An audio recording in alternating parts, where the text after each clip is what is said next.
സകലത്തിന്റെയും സൃഷ്ടാം പിതാവുമായ ദൈവത്തിന്റെയും കർത്താവായ യേശുക്രിസ്തുവിന്റെയും നാമത്തിൽ ഏവർക്കും സ്നേഹവന്ദനം.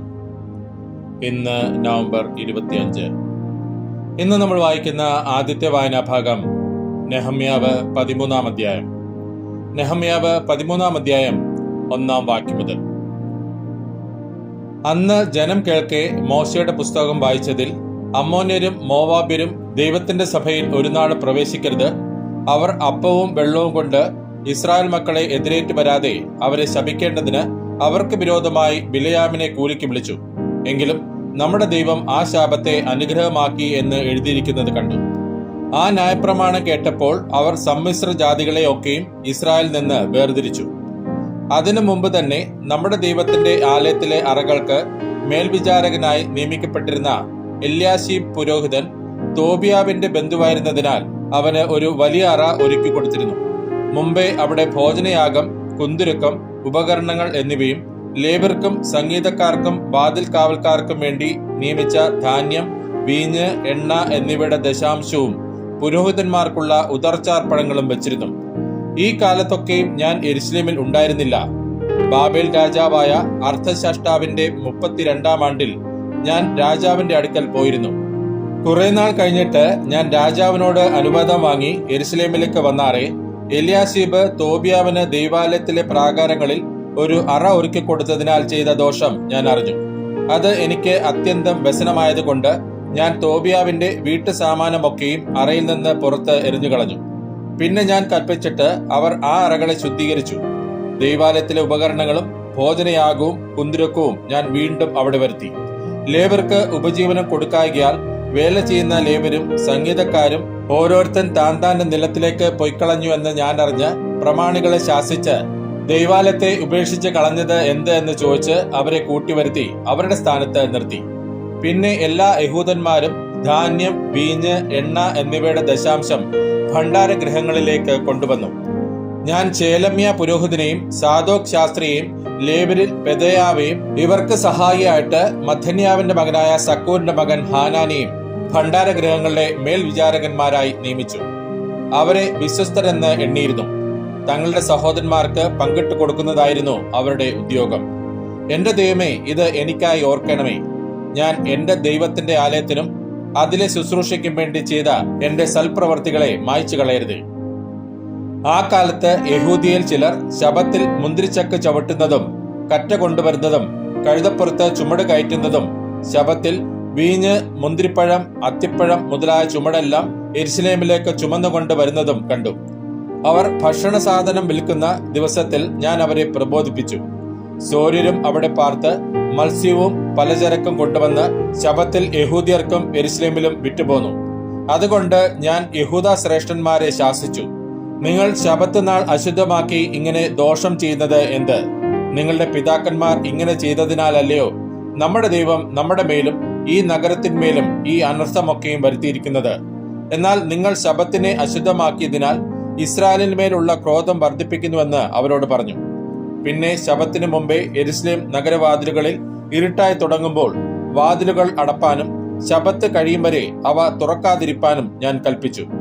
ശബത്ത് നാളിൽ ഒരു ചുമടും അകത്ത് കടക്കാതിരിക്കേണ്ടതിന് വാതിലുകൾക്കരികെ എന്റെ ആളുകളിൽ ചിലരെ നിർത്തി. അതുകൊണ്ട് കച്ചവടക്കാരും പലചരക്ക് വിൽക്കുന്നവരും 1-2 പ്രാവശ്യം യെരുശലേമിന് പുറത്ത് രാപാർത്തു. ആകയാൽ ഞാൻ അവരെ പ്രബോധിപ്പിച്ചു, നിങ്ങൾ മതിലിനരികെ രാപാർക്കുന്നത് എന്ത്?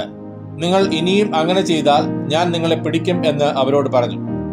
ആ കാലം മുതൽ അവർ ശബത്തിൽ വരാതെയിരുന്നു.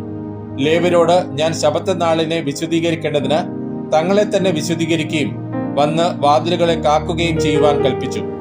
എന്റെ ദൈവമേ, ഇതും എനിക്കായി ഓർത്ത് നിന്റെ മഹാദയപ്രകാരം എന്നോട് കനിവ് തോന്നണമേ. ആ കാലത്ത് ഞാൻ അസ്തോദ്യരും അമ്മോന്യരും മോവാബ്യരുമായ സ്ത്രീകളെ വിവാഹം കഴിച്ച യഹൂദന്മാരെ കണ്ടു. അവരുടെ മക്കൾ പാതി അസ്തോദ്യ ഭാഷ സംസാരിച്ചു. അവർ അതത് ജാതിയുടെ ഭാഷയല്ലാതെ യഹൂദ്യ ഭാഷ സംസാരിപ്പാൻ കഴിഞ്ഞില്ല. അവരെ ഞാൻ ശാസിച്ച് ശപിച്ച് അവരിൽ ചിലരെ അടിച്ച് അവരുടെ തലമുടി പറിച്ചു. നിങ്ങളുടെ പുത്രിമാരെ അവരുടെ പുത്രന്മാർക്ക് കൊടുക്കരുത്. അവരുടെ പുത്രിമാരെ നിങ്ങളുടെ പുത്രന്മാർക്കോ നിങ്ങൾക്കോ എടുക്കുകയും അരുത് എന്ന് ആജ്ഞാപിച്ച് അവരെ കൊണ്ട് ദൈവനാമത്തിൽ സത്യം ചെയ്യിച്ചു. ഇസ്രായേൽ രാജാവായ ശലോമോൻ ഇതിനാൽ പാപം ചെയ്തില്ലയോ? അവനെപ്പോലെ ഒരു രാജാവ് അനേകം ജാതികളുടെ ഇടയിൽ ഉണ്ടായിരുന്നില്ല. അവൻ തന്റെ ദൈവത്തിന് പ്രിയനായിരുന്നതിനാൽ ദൈവം അവനെ എല്ലാ ഇസ്രായേലിലും രാജാവാക്കി. എങ്കിലും അവനെയും അന്യജാതിക്കാർത്തികളായ ഭാര്യമാർ വശീകരിച്ച് പാപം ചെയ്യിച്ചുവല്ലോ. നിങ്ങൾ അന്യജാതിക്കാർത്തികളെ വിവാഹം കഴിക്കുന്നതിനാൽ നമ്മുടെ ദൈവത്തോട് ദ്രോഹിക്കേണ്ടതിന് ഈ വലിയ ദോഷമൊക്കെയും ചെയ്യുവാൻ തക്കവണ്ണം ഞങ്ങൾ നിങ്ങളെ സമ്മതിക്കുമോ എന്ന് പറഞ്ഞു. യോയാദയുടെ പുത്രന്മാരിൽ മഹാപുരോഹിതനായ എല്യാശീബിന്റെ മകൻ ഹോരോന്യനായ സൻബല്ലത്തിന്റെ മരുമകൻ ആയിരുന്നു. അതുകൊണ്ട് ഞാൻ അവനെ എന്റെ അടുക്കൽ നിന്ന് ഓടിച്ചു കളഞ്ഞു. എന്റെ ദൈവമേ, അവർ പൗരോഹിത്യത്തെയും പൗരോഹിത്യത്തിന്റെയും ലേവരുടെയും നിയമത്തെയും മലിനമാക്കിയിരിക്കുന്നത് അവർക്ക് കണക്കിടണമേ. ഇങ്ങനെ ഞാൻ അന്യമായതൊക്കെയും നീക്കി അവരെ ശുദ്ധീകരിക്കുകയും പുരോഹിതന്മാർക്കും ലേവർക്കും ഓരോരുത്തര് താന്താന്റെ വേലയിൽ ശുശ്രൂഷക്രമവും നിശ്ചിത സമയങ്ങൾക്ക് വിറക് വഴിപാടും ആദ്യഫലവും നിയമിക്കുകയും ചെയ്തു. എന്റെ ദൈവമേ, ഇത് എനിക്ക് നന്മയ്ക്കായിട്ട് ഓർക്കണമേ. ഇന്ന് നമ്മൾ വായിക്കുന്ന രണ്ടാമത്തെ വായനാഭാഗം ആമോസ് 5-ാം അധ്യായം. ആമോസ് 5-ാം അധ്യായം 1-ാം വാക്യം മുതൽ. ഇസ്രായേൽ ഗൃഹമേ, ഞാൻ നിങ്ങളെക്കുറിച്ച് വിലാപം ചൊല്ലുന്ന ഈ വചനം കേൾപ്പിൻ. ഇസ്രായേൽ കന്യക വീണിരിക്കുന്നു, ഇനി എഴുന്നേൽക്കുകയുമില്ല. അവൾ നിലത്തോട് പറ്റിക്കിടക്കുന്നു, അവളെ നിവർക്കുവാൻ ആരുമില്ല. യഹോവയായ കർത്താവ് ഇപ്രകാരം അരുളിച്ചെയ്യുന്നു: ഇസ്രായേൽ ഗൃഹത്തിൽ 1000 പേരുമായി പുറപ്പെട്ട പട്ടണത്തിന് 100 പേർ മാത്രം ശേഷിക്കും. 100 പേരുമായി പുറപ്പെട്ടതിന് 10 പേർ മാത്രം ശേഷിക്കും. യഹോവ ഇസ്രായേൽ ഗൃഹത്തോട് ഇപ്രകാരം അരുളിച്ചെയ്യുന്നു: നിങ്ങൾ ജീവിച്ചിരിക്കേണ്ടതിന് എന്നെ അന്വേഷിപ്പിൻ. ബേഥേലിനെ അന്വേഷിക്കരുത്, ഗിൽഗാലിലേക്ക് ചെല്ലരുത്, ബേർശേബയിലേക്ക് കടക്കയുമരുത്. ഗിൽഗാൽ പ്രവാസത്തിലേക്ക് പോകേണ്ടി വരും, ബേഥേൽ നാസ്തിയായി ഭവിക്കും. നിങ്ങൾ ജീവിച്ചിരിക്കേണ്ടതിന് യഹോവയെ അന്വേഷിപ്പിൻ. അല്ലെങ്കിൽ അവൻ ബേഥേലിൽ ആർക്കും കെടുത്തുവാൻ കഴിയാത്ത ഒരു തീ പോലെ യോസെഫ് ഗൃഹത്തിന്മേൽ ചാടി അതിനെ ദഹിപ്പിച്ചു കളയും. ന്യായത്തെ കാഞ്ഞിരമാക്കി തീർക്കുകയും നീതിയെ നിലത്ത് തള്ളിയിട്ട് കളയുകയും ചെയ്യുന്നവരെ, കാർത്തികയെയും മകേരത്തെയും സൃഷ്ടിക്കുകയും അന്ധതമസിനെ പ്രഭാതമാക്കി മാറ്റുകയും പകലിനെ രാത്രിയാക്കി ഇരുട്ടുകയും സമുദ്രത്തിലെ വെള്ളത്തെ വിളിച്ച് ഭൂതലത്തിൽ പകരുകയും ചെയ്യുന്നവനെ അന്വേഷിപ്പിൻ. യഹോവ എന്നാകുന്നു അവന്റെ നാമം. അവൻ കോട്ടയ്ക്ക് നാശം വരുവാൻ തക്കവണ്ണം ബലവാന്റെ മേൽ നാശം മിന്നിക്കുന്നു. ഗോപുരത്തെങ്കിൽ ന്യായം വിധിക്കുന്നവനെ അവർ ദ്വേഷിക്കുകയും പരമാർത്ഥം സംസാരിക്കുന്നവനെ വെറുക്കുകയും ചെയ്യുന്നു. അങ്ങനെ നിങ്ങൾ എളിയവനെ ചവിട്ടിക്കളയുകയും അവനോട് കോഴയായി ധാന്യം വാങ്ങുകയും ചെയ്യുന്നതിനാൽ നിങ്ങൾ വെട്ടുകല്ലുകൊണ്ട് വീട് പണിയും, അതിൽ പാർക്കുകയില്ലതാനും. നിങ്ങൾ മനോഹരമായ മുന്തിരിത്തോട്ടങ്ങൾ ഉണ്ടാക്കും, അവയിലെ വീഞ്ഞ് കുടിക്കുകയില്ലതാനും. നീതിമാനെ ക്ലേശിപ്പിച്ച് കൈക്കൂലി വാങ്ങുകയും ഗോപുരത്തെങ്കിൽ ദരിദ്രന്മാരുടെ ന്യായം മറിച്ചുകളയും ചെയ്യുന്നവരെ, നിങ്ങളുടെ അതിക്രമങ്ങൾ അനവധിയും നിങ്ങളുടെ പാപങ്ങൾ കഠിനവും എന്ന് ഞാൻ അറിയുന്നു. അതുകൊണ്ട് ബുദ്ധിമാൻ ആ കാലത്ത് മിണ്ടാതിരിക്കുന്നു. ഇത് ദുഷ്കാലമല്ലോ. നിങ്ങൾ ജീവിച്ചിരിക്കേണ്ടതിന് തിന്മയല്ല നന്മ തന്നെ അന്വേഷിപ്പിൻ. അപ്പോൾ നിങ്ങൾ പറയുന്നത് പോലെ സൈന്യങ്ങളുടെ ദൈവമായ യഹോവ നിങ്ങളോടുകൂടെ ഇരിക്കും. നിങ്ങൾ തിന്മ ദ്വേഷിച്ച് നന്മ ഇച്ഛിച്ച് ഗോപുരത്തിങ്കൽ ന്യായം നിലനിർത്തുവിൻ. ഒരുപക്ഷെ സൈന്യങ്ങളുടെ ദൈവമായ യഹോവ യോസേഫിൽ ശേഷിപ്പുള്ളവരോട് കൃപ കാണിക്കും. അതുകൊണ്ട് സൈന്യങ്ങളുടെ ദൈവമായ യഹോവ എന്ന കർത്താവ് ഇപ്രകാരം അരുളിച്ചെയ്യുന്നു: സകല വീഥികളിലും വിലാപം ഉണ്ടാകും, എല്ലാ തെരുക്കളിലും അവർ അയ്യോ അയ്യോ എന്ന് പറയും. അവർ കൃഷിക്കാരെ ദുഃഖിപ്പാനും പ്രലാപജ്ഞന്മാരെ വിലാപിപ്പാനും വിളിക്കും. ഞാൻ നിന്റെ നടുവിൽ കൂടി കടന്നു പോകുന്നത് കൊണ്ട് എല്ലാ മുന്തിരിത്തോട്ടങ്ങളിലും വിലാപമുണ്ടാകുമെന്ന് യഹോവ അരുളിച്ചെയ്യുന്നു. യഹോവയുടെ ദിവസത്തിനായി വാഞ്ചിക്കുന്ന നിങ്ങൾക്ക് അയ്യോ കഷ്ടം. യഹോവയുടെ ദിവസം കൊണ്ട് നിങ്ങൾക്ക് എന്തു ഗുണം? അത് വെളിച്ചമല്ല, ഇരുട്ടത്രേ. അത് ഒരുത്തൻ സിംഹത്തിന്റെ മുമ്പിൽ നിന്ന് ഓടിപ്പോയിട്ട് കരടി അവന് എതിർപ്പെടുകയോ വീട്ടിൽ ചെന്ന് കൈവച്ച് ചുമരോട് ചാരിയിട്ട് സർപ്പം അവനെ കടിക്കുകയോ ചെയ്യുന്നത് പോലെയാകുന്നു. യഹോവയുടെ ദിവസം വെളിച്ചമല്ല, ഇരുൾ തന്നെയല്ലോ, ഒട്ടും പ്രകാശമില്ലാതെ അന്ധതമസ് തന്നെ. നിങ്ങളുടെ ഉത്സവങ്ങൾ ഞാൻ ദ്വേഷിച്ച് നിരസിക്കുന്നു.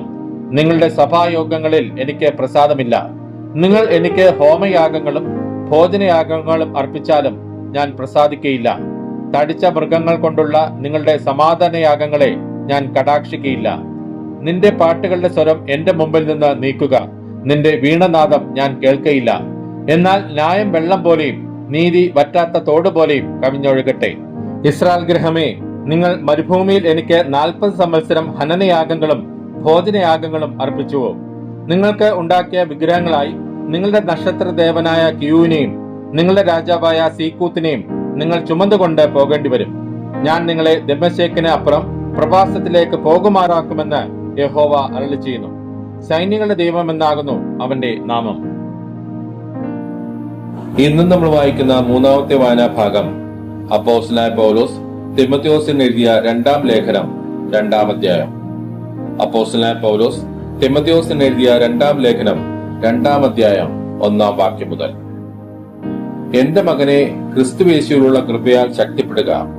നീ പല സാക്ഷികളുടെ മുമ്പാകെ എന്നോട് കേട്ടതെല്ലാം മറ്റുള്ളവരെ ഉപദേശിപ്പാൻ സമർത്ഥരായ വിശ്വസ്ത മനുഷ്യരെ ഫലമേൽപ്പിക്കാം. ക്രിസ്തുയേശുവിന്റെ നല്ല ഭടനായി നീയും എന്നോടുകൂടെ കഷ്ടം സഹിക്കാം. പട ചേർത്തവനെ പ്രസാദിപ്പിക്കേണ്ടതിന് യാതൊരു പടയാളിയും ജീവനകാര്യങ്ങളിൽ ഇടപെടാതിരിക്കുന്നു. ഒരുത്തൻ മല്ല് കെട്ടിയാലും ചട്ടപ്രകാരം പോരായ്കയിൽ കിരീടം പ്രാപിക്കയില്ല. അധ്വാനിക്കുന്ന കൃഷിക്കാരനാകുന്നു ആദ്യം ഫലം അനുഭവിക്കേണ്ടത്. ഞാൻ പറയുന്നത് ചിന്തിച്ചുകൊള്ളുക. കർത്താവ് സകലത്തിലും നിനക്ക് ബുദ്ധി നൽകുമല്ലോ. ദാവീദിന്റെ സന്തതിയായി ജനിച്ചു മരിച്ചിട്ട് ഉയർത്തെഴുന്നേറ്റിരിക്കുന്ന യേശുക്രിസ്തുവിനെ ഓർത്തുകൊള്ളുക. അതാകുന്നു എന്റെ സുവിശേഷം. അത് അറിയിക്കുന്നതിൽ ഞാൻ ദുഷ്പ്രവർത്തിക്കാരൻ എന്ന പോലെ ചങ്ങല ധരിച്ച് കഷ്ടം സഹിക്കുന്നു. ദൈവവചനത്തിനോ ബന്ധനമില്ല. അതുകൊണ്ട് ക്രിസ്തുയേശുവിലുള്ള രക്ഷ നിത്യ തേജസ്സോടുകൂടെ വൃദ്ധന്മാർക്ക് കിട്ടേണ്ടതിന് ഞാൻ അവർക്കായി സകലവും സഹിക്കുന്നു. നാം അവനോടുകൂടെ മരിച്ചുവെങ്കിൽ കൂടെ ജീവിക്കും, സഹിക്കുന്നുവെങ്കിൽ കൂടെ വാഴും. നാം തള്ളിപ്പറയുമെങ്കിൽ അവൻ നമ്മയും തള്ളിപ്പറയും. നാം അവിശ്വസ്തരായി തീർന്നാലും അവൻ വിശ്വസ്തനായി പാർക്കുന്നു. തന്റെ സ്വഭാവം ത്യജിപ്പാൻ അവന് കഴിയുകയില്ലല്ലോ. ഈ വചനം വിശ്വാസയോഗ്യമാകുന്നു. കേൾക്കുന്നവരെ മറിച്ചു കളയുന്നതിനല്ലാതെ ഒന്നിനും കൊള്ളാത്ത വാഗ്വാദം ചെയ്യാതിരിക്കണമെന്ന് കർത്താവിനെ സാക്ഷിയാക്കി അവരെ ഓർമ്മപ്പെടുത്തുക. സത്യവചനത്തെ യഥാർത്ഥമായി പ്രസംഗിച്ചുകൊണ്ട് ലജ്ജിപ്പാൻ സംഗതിയില്ലാത്ത വേലക്കാരനായി ദൈവത്തിന് കൊള്ളാകുന്നവനായി നിൽപ്പാൻ ശ്രമിക്കാം. ഭക്തിവിരുദ്ധമായ വൃഥാലാഭങ്ങളെ ഒഴിഞ്ഞിരിക്കാം. ആ വകക്കാർക്ക് അഭക്തി അധികം മുതിർന്നു വരും. അവരുടെ വാക്ക് അർബുദവ്യാധി പോലെ തിന്നുകൊണ്ടിരിക്കും. ഹുമനയോസും ഫിലത്തോസും അവരുടെ കൂട്ടത്തിൽ ഉള്ളവരാകുന്നു. അവർ സത്യം വിട്ടു തെറ്റി പുനരുത്ഥാനം കഴിഞ്ഞു എന്ന് പറഞ്ഞ് ചിലരുടെ വിശ്വാസം മറിച്ചു കളയുന്നു. എങ്കിലും ദൈവത്തിന്റെ സ്ഥിരമായ അടിസ്ഥാനം നിലനിൽക്കുന്നു. കർത്താവ് തനിക്കുള്ളവരെ അറിയുന്നുവെന്നും കർത്താവിന്റെ നാമം ഉച്ചരിക്കുന്നവനെല്ലാം അനീതി വിട്ടകന്നുകൊള്ളട്ടെ എന്നുമാകുന്നു അതിന്റെ മുദ്ര.